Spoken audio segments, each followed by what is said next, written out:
Welcome back to the Leadership Forum, a space where corporate leaders share insightful takes on the human side of ingenuity. I'm Saquib Vali, explorer. Say hi to the future.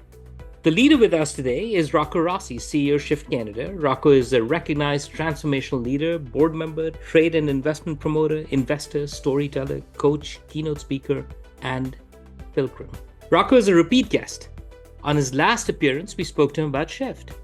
Today, we will speak to him about him as a pilgrim. Rocco has taken the Camino de Santiago pilgrimage more than once. We will hear from him on his journey, gain insights from his wisdom, and get curious about his quest. Welcome, Rocco, and thank you for taking time out from your faith-inspired schedule. A great pleasure, Saquib, longtime listener and now two-time caller. Welcome. This is absolutely fantastic. So, Rocco, we're going to talk to you about your journey. But before we get too thick into all of that, most of our listeners may or may not know enough about Camino de Santiago. So, just kick it off nice and easy. Give us some historical significance of the story, the story around St. James. How did it come about? How did it come about as a pilgrimage? Who goes? What happens when one is there? It's a great question. Look, in the Acts of the Apostle, in the New Testament, after the crucifixion of Christ, it's written that the apostles spread out through the known world to proselytize, to bring the word of Jesus to the rest of the world.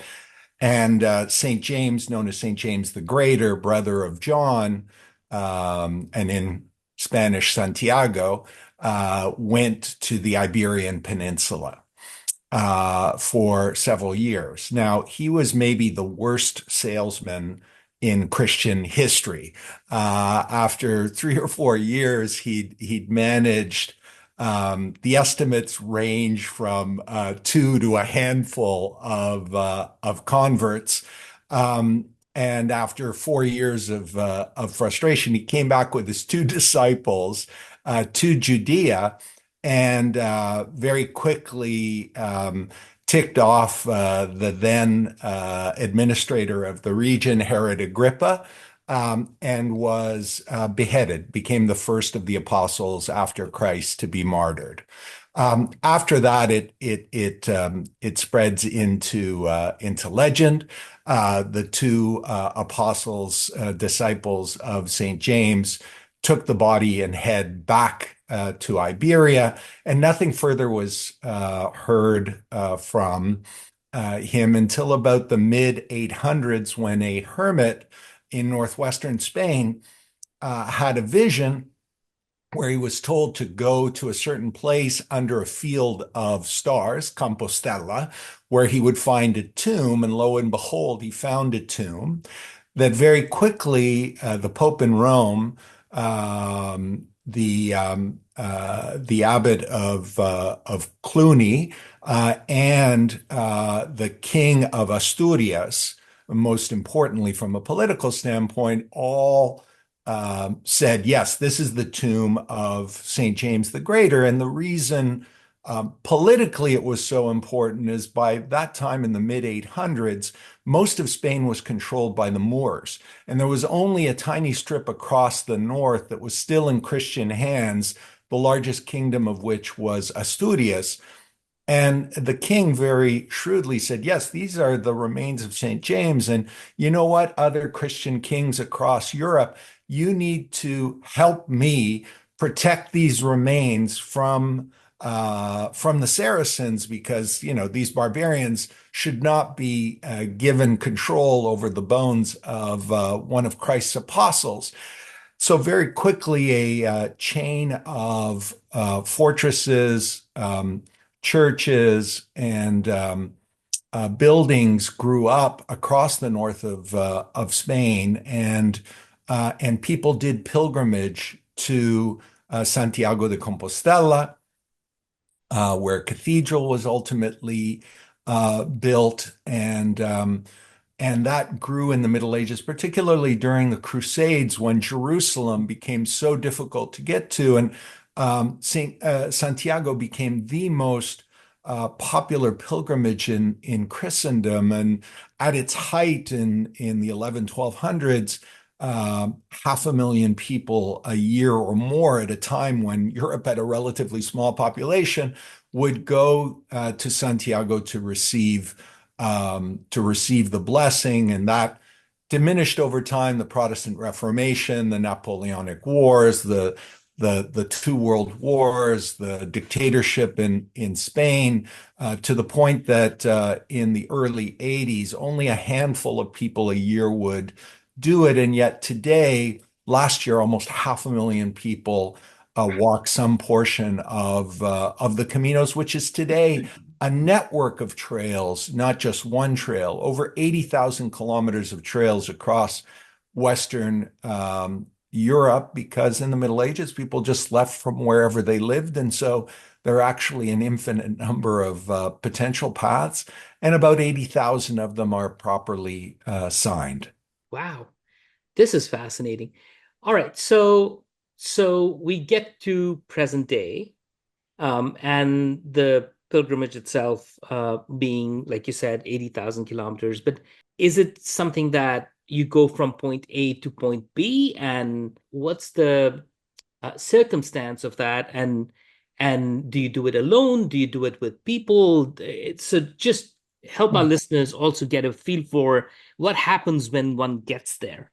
Sure. Each pilgrim starts with a pilgrim's passport or credencial, and at each of the stops along the way, and you pick the route, you receive these stamps. And if you collect the stamps that show that you've walked a minimum of 100 kilometers, then when you get to Santiago, you receive a written blessing from the church.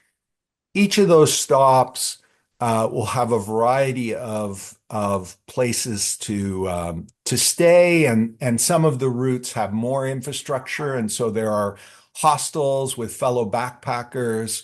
There are hotels, pensions, however you want to do it. You can also do it on bicycle. Some people still do it on horseback, and you encounter people from around the world. Some of whom are doing it for religious reasons. Some are doing it for adventure and health reasons, and some just because they need to think through some issues, and that's certainly been my case many times. I understand. And when you are doing this walk or bike or horseback, whichever, is there some sort of a ritual that you perform? Is there reading that you do? Is there recitation of something? Or is everyone on their own in terms of how or which way they wish to do the walk? Yeah, everyone has their own way of approaching it. There are a few traditions with particular places that lead to specific kinds of traditions. A famous example that you see also in Martin Sheen, Emilio Estevez's movie, The Way, is around a place on the Camino Frances, one of the routes, the most popular of the routes, a place called the Cruz de Ferro, the Iron Cross, where literally millions of pilgrims over centuries have had the tradition of bringing a stone, a locket, a photograph, a memento, and dropping it at the foot of the cross that indicates to pilgrims a pass through the mountains as you're getting towards Galicia.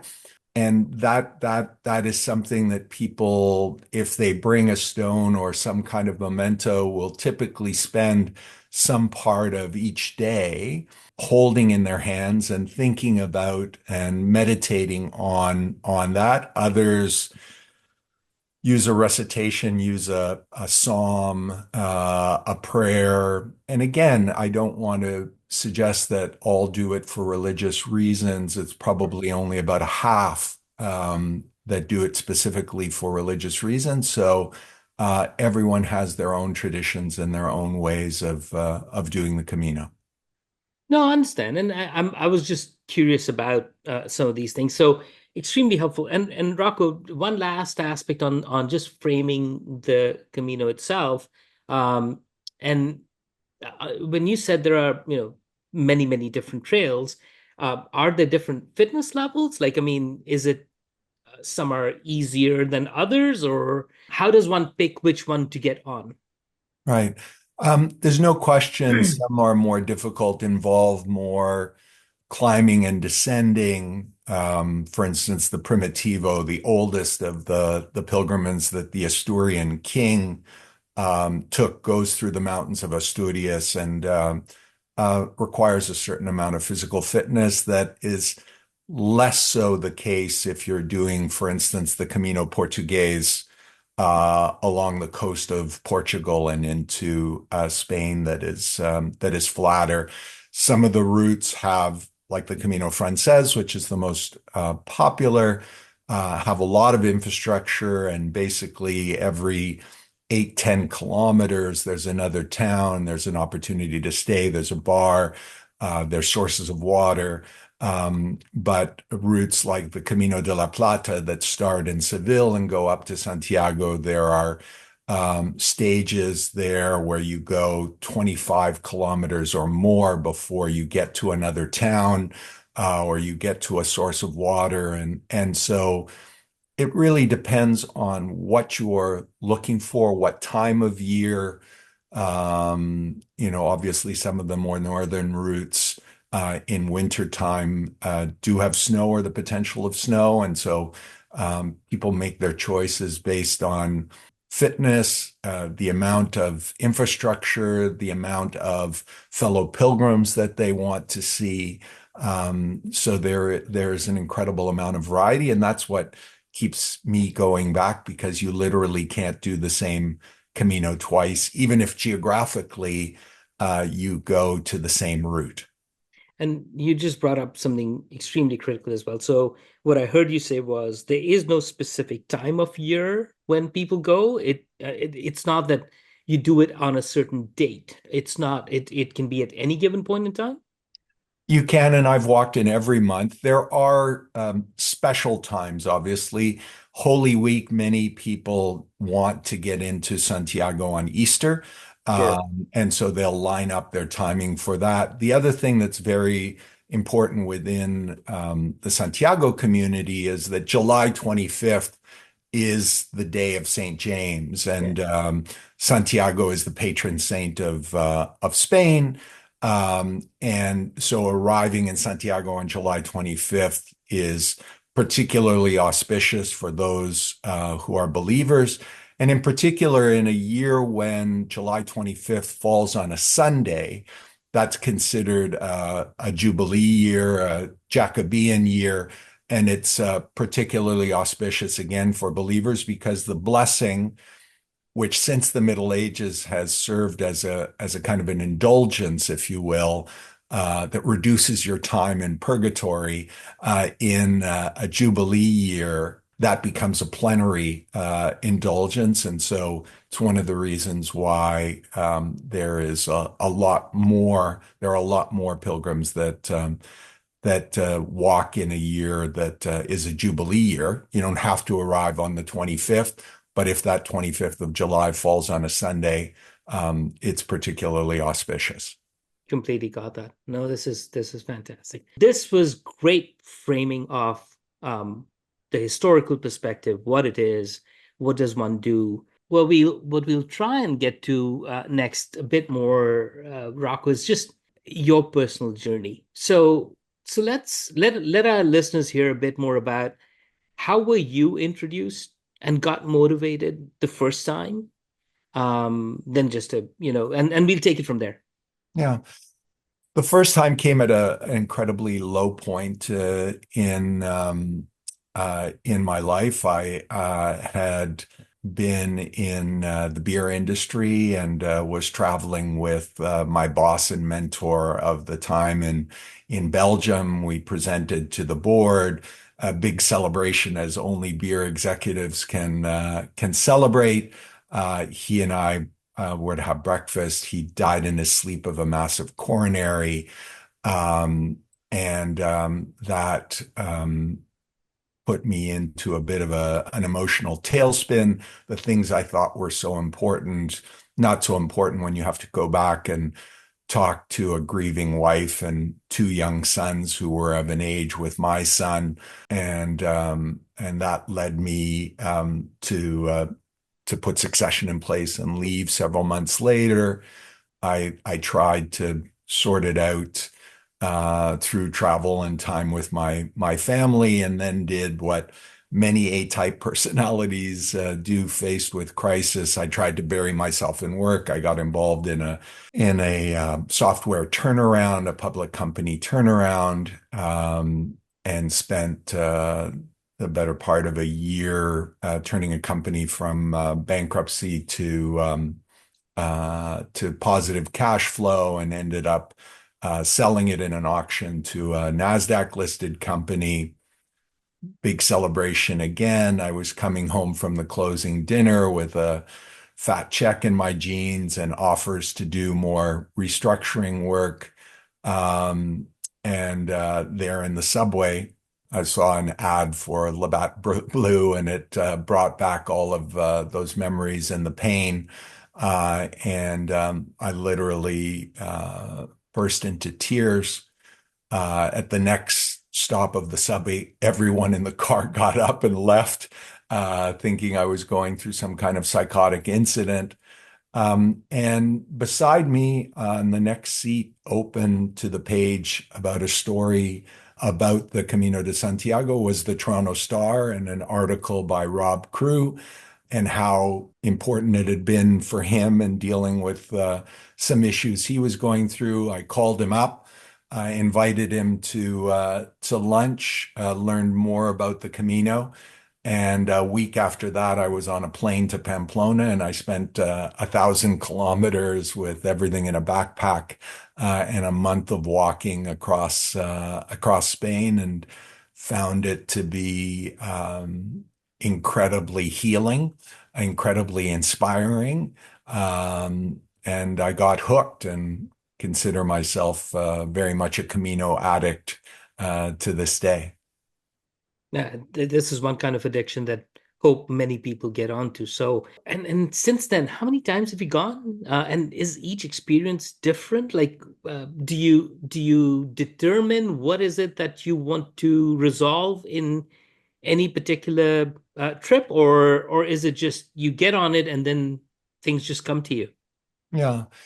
I've now walked 19, I've gone back to Spain, Portugal, France 19 times since 2002. Most of those have been different variations, so different routes, but I've redone routes geographically. But as I say, you never do the same Camino twice, because each time the weather is different, the people you meet are different. And most importantly, to your question, Saquib, you're different because you're asking yourself different questions. So you're meditating or thinking about a different issue. It may be career, it may be family, it may be just personal development.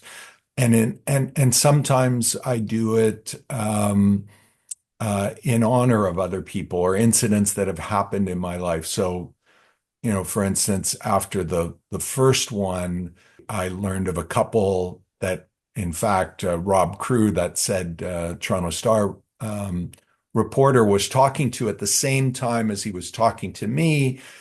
He tried to connect us up to go on the first Camino together, at least for a few days, to get oriented. But the timing didn't work, and so they went at a different time.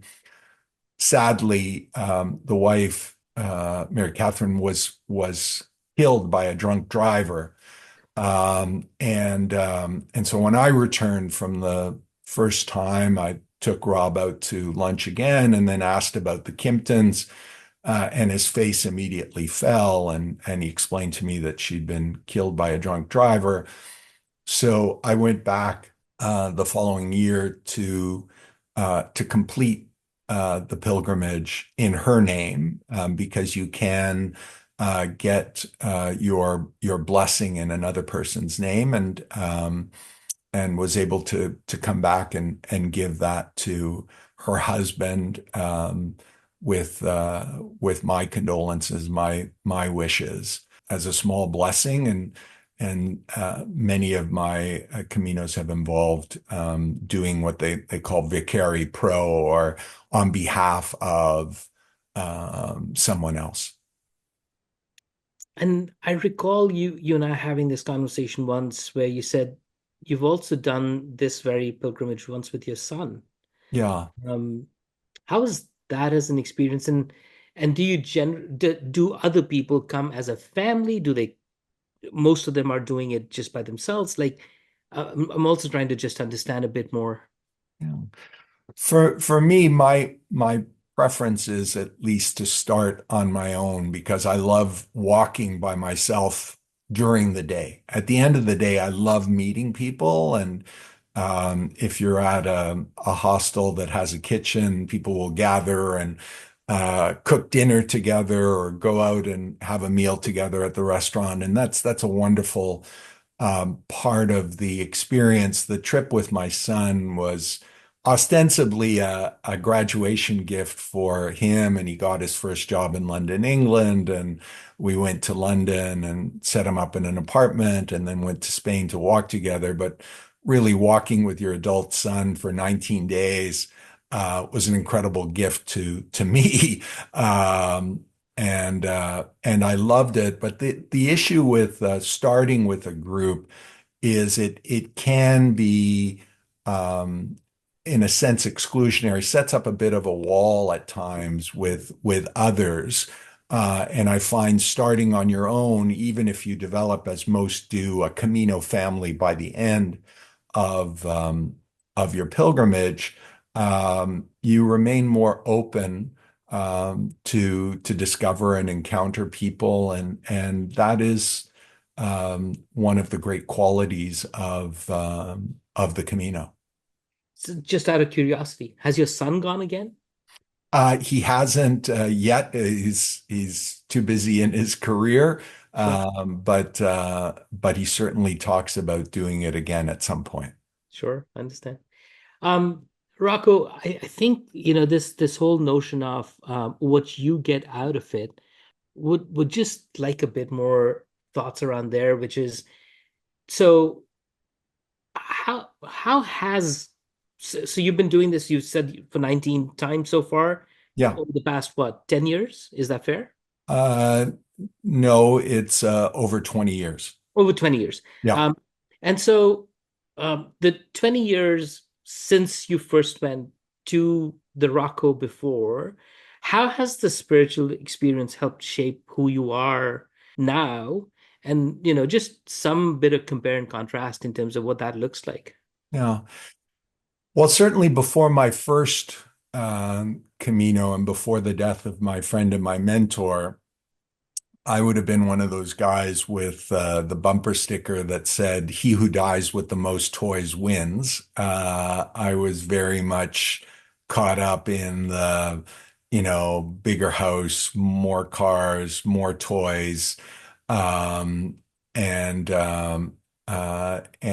and that wake up call, if you will, led me to do some serious thinking, and the Camino led me to then decide to actually go into the not-for-profit sector. And I ended up running the Heart and Stroke Foundation of Ontario for 5 years, in part as a tribute to my mentor, Dawn, and Prostate Cancer Canada, and time in the political process, and then even the Chamber of Commerce as more of a public service side to things. It's led to different priorities. It's led to a much better relationship with my son, with my father. That was the source of reflection on one of my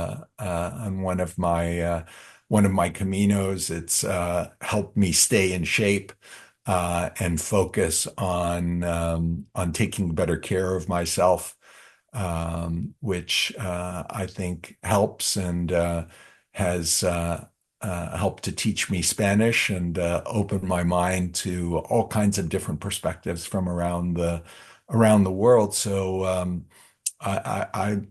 for me, it's my heroine of choice. And Rocco, each time you've gone, that when you've come back, and and frankly, at times you also post some of this stuff.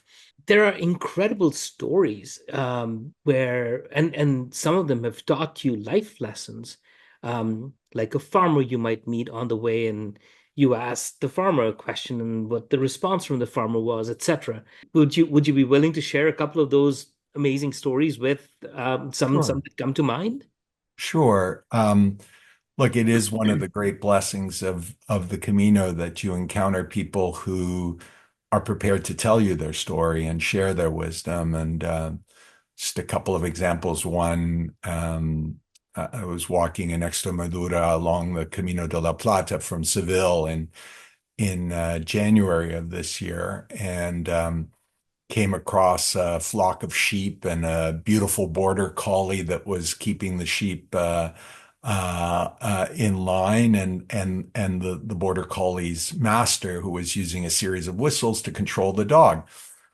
So I got up beside him and we started to chit chat. And his name is Diego, and he was in his 60s and had essentially been a shepherd all of his life since he was about 3 or 4 years old, helping his father with the flocks. And as our conversation progressed, I said, Diego, what do you love about being a shepherd? I mean, you've been a shepherd all your life. You're clearly extremely happy about it. It's not an occupation that draws many people today, but you find it amazing. What do you love about it? And he said, Rocco, it's really quite simple. My work has purpose. What I do helps to clothe and feed people. That makes me feel good. I'm not a wealthy man, but the milk, cheese, wool, and meat that I sell more than meets my needs. I don't have a boss. I haven't been sick a day in my life. And every day, 365 days of the year, I get to work in the most beautiful countryside in the world. Who wouldn't want to be me? Yeah. And just an incredible lesson around simplicity, around what's important, and even with a bit of humor, because as I was leaving, he grabbed me by the arm and with a twinkle in his eyes said, but do me a favor, don't tell anyone. I don't want it to get crowded out here. That was a wonderful one. Another day and another Camino. I walked 20 kilometers. It was lunchtime. I was hungry. I was thirsty. I walked into a village bar and I instantly saw it wasn't a regular bar because there on two tables as I entered were chess problems. And the walls were floor to ceiling bookshelves with thick tomes of literature and philosophy. And the barkeeper, the owner, is a retired chess master and who'd read all of these books. And for 2 hours while I was having my sandwich and drinking my beer, he was regaling me with a postgraduate seminar in philosophy from Socrates to Spinoza. And it was just absolutely breathtakingly inspiring. And as I was leaving, because sadly I had to tear myself away, there was no place to stay in the town, and I needed to go another 10 kilometers. He said, Rocco, never forget what Confucius taught us. And I said, Andrea, you're going to have to help me here because Confucius taught us a lot of things. He said, nonsense. The single most important lesson of Confucius is that we only have two lives. And the second life begins when we realize we only have one. And that was a real mic drop moment that had me spinning in meditation for not just the next 10 kilometers, but days, weeks, and years to come. And then a final story was also on the Camino de la Plata, and it was a particularly awful day. It had been raining and cold all day long. I'd not seen a single soul, 7 hours of walking. and was coming to not even a village. It was only 8 to 10 stone houses. So a hamlet with a cobblestone path between the houses. And the middle of the path was an old man bent down back to me, walking along, tapping a white cane. And I was walking up behind him. I was going to say hello. And before I had a chance to do that, without turning around, he said, Buenos dias, peregrino. Hello, pilgrim. And I said, hello. And I said, but how did you know it was a pilgrim? And he turns around and could see from his eyes that he was blind. And he said, well, it's quite simple. This is a very small village. I know all my neighbors. All of them would have called out my name long before they got as close to me as you did. And I really know my neighbors, and none of them is mad enough to be out in the pouring rain. So it had to be a pilgrim.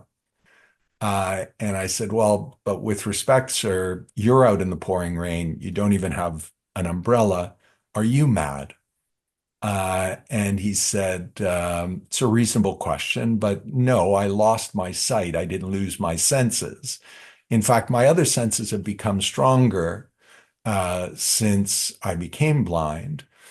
And I come out in the rain because I love the sound that the water makes when it hits the slate roofs, or when the water drips into that metal bucket back there, or the wooden bucket forward. And I get great joy when my cane splashes in puddles because it reminds me of when I was a young boy splashing in puddles in a rain shower.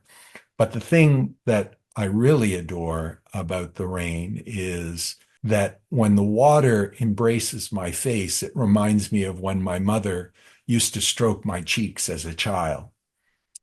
Most who can see never use all their senses, and some who can see have no sense at all. You can see, I mean, the kinds of encounters that you have along the way and the deep wisdom from everyday people can be exceedingly powerful. Wonderful stories.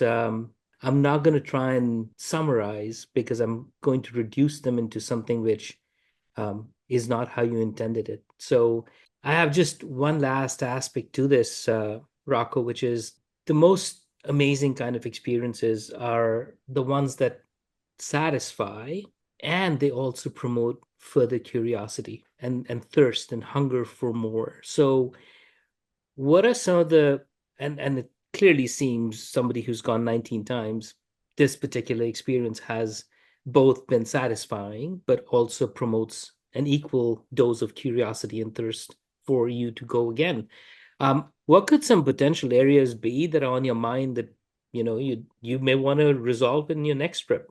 Well, you're always thinking about how to continue to grow and how to continue to have impact in the world. And, as from Andrea's Socrates to Spinoza lecture, Socrates was very fond of saying that the unexamined life is not worth living. Yeah.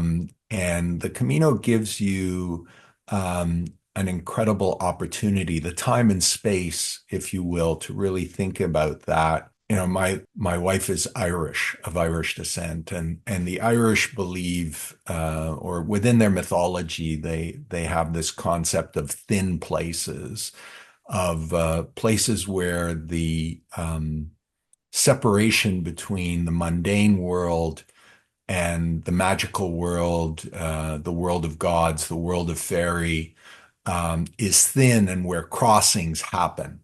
And I'm not so much a believer in thin places, but I am a believer in the notion of people becoming thinner each day. And I'm not talking just about losing weight, although you can Sure. do that on the Camino. Each day we put on masks and roles and responsibilities and almost the barnacles of day to day living. And that creates this wall, this separation between ourselves and the miracle that is life and the magic that is everyday existence. And the Camino allows you to purge that, to chip away. Michelangelo was once asked, how is it possible that you create such incredible beauty out of a block of stone? The David, the Pietà. And he said, well, I chip away that Yeah, which is not David yeah. until only David remains, or the angel reveals itself. And the Camino, it allows you to do that sculpting on yourself. That's powerful. This has been just an amazing conversation, Rocco. I think it's a very different kind of conversation that you and I have had. Yes, we have it on a fairly regular basis whenever we meet, but not on camera and not for our listeners. So, thank you very much. Our listeners are going to be wanting to know more about you, the Camino, but also other ways in which people could be chipping away at that armor or the barnacles that we put on ourselves. So thanks a lot for your time. But before I let you go, is there anything around this whole experience that you've had that you'd like to share with our listeners, and it just didn't come about in how we were having the conversation? For me, the Camino has become very much like the announcement at the beginning of every flight, which is in case of decompression, masks will fall from the ceiling. Make sure you put one on yourself before you try to help anyone else. And for me, at least once a year, the uh, the Camino has been that mass, that oxygen, that recentering, which gives me the energy to do what I want to do and need to do in all of the roles that I play in life. And just encourage people to think about it. And if it calls you, if it intrigues you at all, it's eminently doable. Um, and it's an incredible gift to yourself. So, buen camino in life. That's absolutely fantastic. And the only thought I'll leave for all our listeners is um, in preparing for this conversation, what I did was I also went about and said, okay, is there another religion that has it? And believe it or not, every single religion, um, so no matter what faith you belong to, has an experience of this nature. Whether that be Judaism, whether that be Islam, whether that be Christianity, whether that be Hinduism, Buddhism, it doesn't matter. And so clearly, this is a it's an experience that defines a lot of people in a lot of different ways. So while we had this conversation with Rocco on his specific experience on a certain pilgrimage, I think the wider thought I would leave out for our listeners is um, I think the one that you mentioned, which is life just makes us build all these cloaks and barnacles that we put on ourselves. And some time and space that we take for ourselves and take care of ourselves helps us chip away at that so we can be the human being that we've always wanted to be. So, with that, thanks a lot, Rocco. No, you're spot on. It's a common impulse in all religions, and in fact, this year I had the great privilege of also walking the Kumano Kodo, which is a series of medieval pilgrimage trails to three Shinto shrines in Japan that are also UNESCO World Heritage experiences and are sistered to the Camino in Spain. Fantastic. Thanks, Rocco. Like I said, our listeners would like to hear more from you. We'll tag you in our show notes and hope to see you soon, sir. All the very best. Buen camino. One Camino.